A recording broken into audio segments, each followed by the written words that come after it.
anybody in the Attorney General's office concerning whether prosecutors A's child's experience raised a potential conflict of interest for your office? No, that's what I did for 23 years with prosecutors, is consult on that.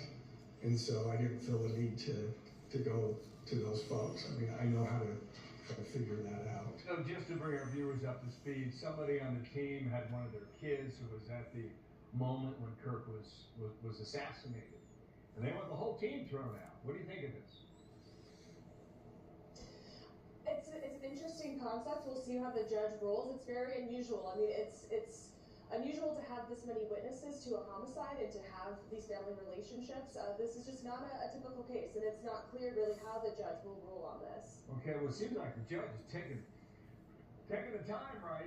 I mean, you heard what that analyst said. I mean, it really looks like the defense team is trying to drag this stuff out. Do you agree with that, Jessica, based on your reporting?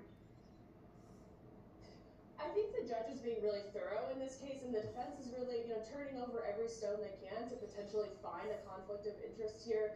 In a recent court filing, they've even made the point that Utah County Attorney Jeff Gray, that there were some college-age students who belong to his church or his church congregation, and should that be a reason why they can't prosecute the case? So they're really looking at any type of conflict of interest, any kind of connection that these prosecutors might have to people in the community who saw this happen. Okay, 2 weeks ago, Erica Kirk was asking the judge and the lawyers in the case, hustle up here. She said this court is tasked with the critically important function of ensuring the defendant has a fair trial, but this court must also do so while balancing Mrs. Kirk's right to a speedy trial. 2 questions on that. Will it be televised, I should say, and has the judge addressed this question about speed?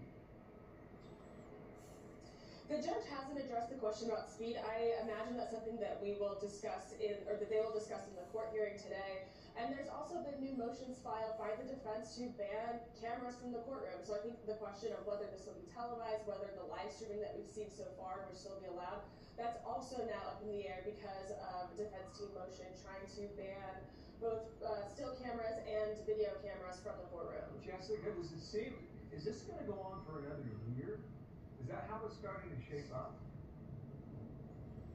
I would say a year would be conservative. I mean, this is a death penalty case. These take years and years to litigate just to get to the trial phase. I mean, there's been so many court hearings so far, we haven't even discussed any of the evidence in the case. It's all been arguments about media access and whether prosecutors can, handle this case. We haven't really had much substantive arguments about the alleged crime yet. So I do think this will be something that will probably be a couple years out. You just need a quick answer on that last point you make there. When do we get to that evidence?